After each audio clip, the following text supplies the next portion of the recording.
Toujours, le retour des exilés politiques, ça fait partie des revendications de... C'est qui les exilés politiques?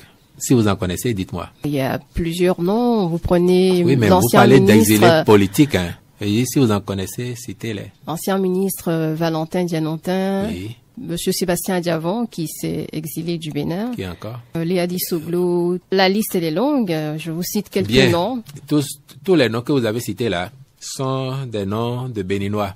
Donc, ce sont nos frères, ce sont nos parents. Vous pouvez leur dire, si vous les connaissez, si vous avez leur contact, vous pouvez leur dire de prendre le premier avion sur Cotonou et de rentrer au Bénin, parce que c'est chez eux, et qu'on a besoin de la force, de l'intelligence, de la contribution de tous les Béninois. La dynamique époustouflante que le Bénin connaît aujourd'hui, qui est saluée partout dans le monde, sauf de quelques contenteurs qui considèrent que rien ne se fait de bien, et eux, on les comprend, parce que pour eux, même si le jardin fleurit et qu'il a les fleurs les plus belles, les plus parfumées du monde, tant que le jardinier principal s'appelle Patrice Talon, il faut considérer qu'il n'y a rien qui fleurit dans ce jardin. À part cela, tout le monde voit. Et on a envie que ça s'amplifie. Oui, vous leur dites de rentrer? Tout le monde, ils peuvent rentrer. Qu'ils prennent le premier avion sur Cotonou ce soir ou demain et qu'ils viennent au Bénin, c'est chez eux. Et qu'est-ce qui va se passer dans la suite? On va les accueillir à bras ouverts. On ira même à l'aéroport les accueillir. Ce sont nos frères et nos parents. Et après ça?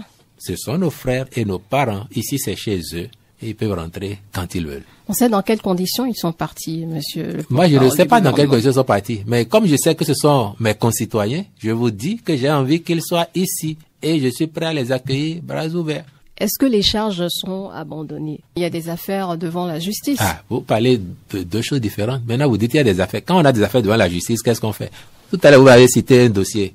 Et on a dit de laisser la justice faire son travail. Si vous dites qu'il y a des affaires devant la justice, laissez la justice faire son travail. Mais moi, je dis à mes concitoyens qui sont dehors, pour une raison ou une autre, et qui ont envie de rentrer, je leur dis, prenez le premier avion et rentrez chez vous. Le Bénin, c'est notre pays à nous tous. On n'en a pas le monopole. Nous sommes des serviteurs du moment, en attendant que d'autres viennent faire leurs preuves, et nous essayons d'être à la hauteur de la mission que le peuple nous a confiée. Et moi, je vous dis, en répondant à votre question, nos concitoyens, nos amis, nos parents qui sont à l'étranger pour une raison ou une autre et qui ont envie de rentrer, dites-leur qu'ils peuvent monter sur le premier avion à destination de Cotonou et rentrer au pays. Quand on vous entend parler, c'est comme s'il y a eu table rase, tout est absous, Madame Oussou, il n'y aura pas d'affaires devant la justice, il n'y aura pas de suite. Je ne suis pas la justice. Le gouvernement n'est pas la justice, mais je vous ai répondu, faites-leur le message. On comprend que c'est toujours la même situation. C'est-à-dire, si vous dites que quelqu'un est hors du pays et a envie de rentrer, et on vous dit, demandez à la personne de rentrer, en quoi c'est la même situation? Les conditions de départ, les conditions de retour, quand ils viennent. Vous ne savez même pas comment ils sont sortis, vous voulez savoir comment ils vont rentrer. Moi, j'ai dit de prendre l'avion. Il peut prendre le bateau, il peut prendre la voiture, ils peuvent se débrouiller comme ils veulent et arriver en fonction de leur lieu actuel de localisation. Je vous dis, je veux qu'ils viennent. Ils vous demandent de favoriser les conditions de leur retour. Je viens de vous dire qu'ils peuvent monter sur le premier avion et rentrer au Bénin. C'est leur pays. On est tous les enfants du Bénin. Alors, on va pas s'éloigner trop de la justice. On va parler de cette affaire aussi qui agite l'opinion publique. L'affaire On Vit. Depuis lors, est-ce que, on va dire, comment sont aujourd'hui les relations entre le Bénin et le Togo? Parce que le procureur a sorti un communiqué, a lancé un mandat. Il y a eu un procès ici sur une partie de cette affaire. Quelles sont les relations aujourd'hui entre le Bénin et le Togo? Je ne comprends pas votre question. Parce qu'on vous a dit que les relations entre le Bénin et le Togo ont eu un souci. Jusqu'à ce que le procureur sorte. Qu'est-ce que le procureur a dit? Le procureur a dit que les relations entre les deux pays sont mauvaises. Moi, j'ai pas entendu ça. Pas directement, mais. Donc, je ne comprends pas ça votre question. sous-entend que quoi? Vous faites des sous-entendus. Moi, je veux du factuel. C'est pourquoi on vous pose la question. Dites-nous aujourd'hui quelles sont vos relations. Votre question n'est pas factuelle.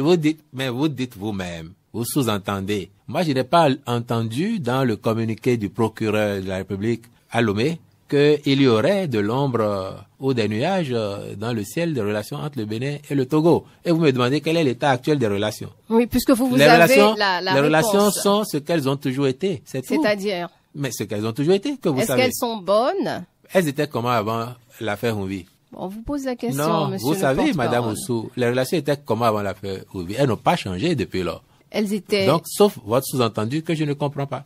Donc les relations entre le Bénin et le Togo, ça va dans le meilleur Vous ne le constatez pas? Nous, on ne sait pas. Mais vous êtes des observateurs. Et toutes les questions que vous me posez depuis que je suis ici montrent très bien que ces questions ne vous échappent pas. Et donc vous avez dû noter qu'il n'y a pas d'ombre ou de nuages dans le ciel des relations entre le Bénin et le Togo. Donc tout va bien. Je ne vous le fais pas dire. Et pour finir cette émission, puisqu'on va enchaîner avec les 10 dernières minutes de cette émission, qui sont aujourd'hui les hommes qui restent les compagnons de première heure de Patrice Talon aujourd'hui? De première heure. Oui. Bon, je serais prétentieux, moi, de vous dire que je connais tous ceux qui, aux premières heures de cette vocation, ont été avec le président. Vous faites le point des amis, des parents, de plans qui ont pu avoir des embrouilles avec le président de la République. Je suis convaincu que certes, ce sont des personnes importantes, mais ce n'est pas l'océan autour de lui.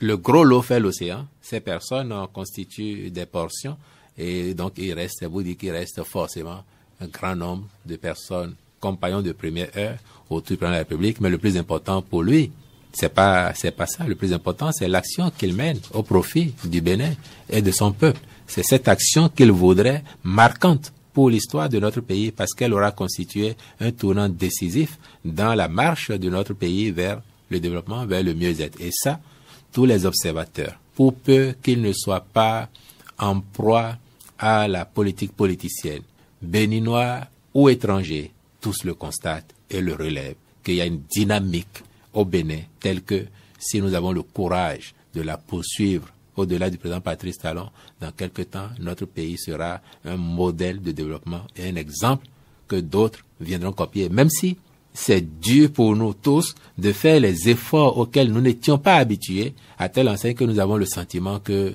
c'est trop difficile. Mais c'est parce que c'est difficile que c'est bon. C'est pas le chemin qui est difficile, dit-on. C'est le difficile qui est le chemin. Et parce que nous avons osé commencer à braver maintenant le difficile, nous voyons aussi comment ça transforme nos vies, notre pays, et ça, c'est apprécié, c'est à l'actif de toutes les Béninoises et de tous les Béninois, et c'est ce qui préoccupe le président Patrice Talon. Oui, est-ce que vous pouvez nous citer des noms de ses proches? Il reste encore à ses côtés. Mais on a vu des départs, pas mal de départs. J'ai commencé par vous dire que je ne les connaissais pas tous. Maintenant, regardez, même au niveau du gouvernement, depuis 2016, il y a des gens qui sont là, non? Et ils sont oui, il y en a qui sont partis. Combien sont partis sur l'ensemble? C'est une minorité, une ultra-minorité. Vous avez 3 qui sont partis parmi ceux qui étaient là depuis 2016 et qu'on considère comme des proches. Vous avez 3 qui sont partis. Le reste est toujours là. Collaborateur immédiat, vous avez 1. Aujourd'hui, on parle de situation difficile avec son ami, Monsieur Bokor. C'est un fait. Mais vous avez tout le reste qui est là, qui accompagne, qui comprend que c'est difficile le chemin, mais que c'est utile pour le Bénin que nous ayons eu le courage d'oser enfin braver ce chemin-là, parce que c'est lui qui fait le pays et c'est ce que nous sommes en train de faire. Mais vous comprenez les Béninois qui s'interrogent sur cette situation, que le bras droit du président de la République... Ouais, le bras gauche. C'est une expression que vous connaissez bien. Ah bon. Qu'il se retrouve dans cette situation, on parle de coup d'État, tentative de coup d'État. S'il vous plaît, sans préjuger de ce que le travail de la justice va donner, sans vouloir émettre un jugement de valeur, est-ce que ça ne devrait pas vous rassurer que même si on est proche du président de la République et que on est cité dans une affaire grave, que l'on ait à s'en expliquer devant la justice pour montrer patte blanche ou pas? Est-ce que ça ne devrait pas rassurer? Ce qui devrait inquiéter les Béninois, ce serait de dire qu'il y a une affaire aussi grave qui est évoquée et parce qu'on a cité des noms de proches du président de la République que on décide de ne pas s'en occuper, que la justice ne s'interroge pas. Hier, vous auriez dit, c'est des opposants. Voilà. Maintenant, vous dites vous-même, c'est des proches. Vous dites même bras droit. Si ça avait été des opposants encartés comme tels au régime, vous allez dire la démocratie est en danger au Bénin parce que la justice demande des comptes à un opposant. Oui, mais on se demande aujourd'hui, on parle de proches du président et vous en inquiétez encore. Oui, parce que quel sujet peut diviser des personnes aussi proches? C'est bien la question qu'on se pose. Mais Madame Oussou, je vous connais un peu comme professionnel des médias. Je sais depuis combien d'années à peu près vous faites vos preuves dans ce métier. Et vous devez m'enseigner que les complots, les coups sont consubstantiels au pouvoir, aussi bien de l'époque de nos royaumes que depuis 1960. Après, on ne juge pas de qui a voulu faire quoi, qui a fait quoi. Ça, je Je n'en parle pas parce que je ne sais pas tant que la justice n'a pas vidé le dossier.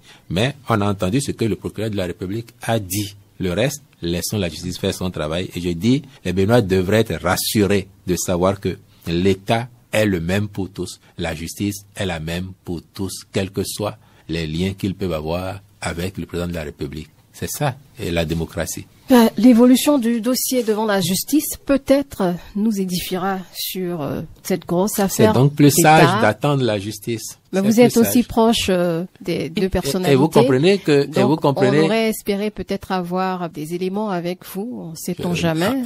En principe, si je m'y aventurais, vous devriez être la première personne à me dire, mais monsieur Ngweji, vous sortez de vos prérogatives de porte-parole. Mais les Béninois veulent savoir. Je n'ai pas d'opinion. Les Béninois veulent savoir. Les Béninois vivent dans un pays démocratique. Et les Béninois savent que face à des dossiers du genre, il n'y a que la justice pour nous situer.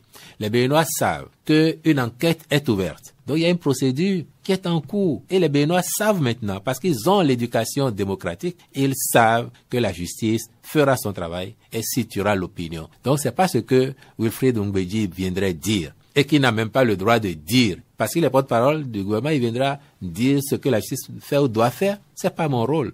Donc les Béninois attendront, moi aussi en tant que Béninois, en tant que citoyen, j'attends comme eux, j'attends comme vous, d'être situé par la justice sur les tenants et les aboutissants de cette affaire, afin que les responsabilités soient situées s'il y en a, et que nous soyons tous, à l'arrivée, situés sur ce qui a été planifié potentiellement, ce qui a pu vouloir se jouer et comment ça n'est pas advenu.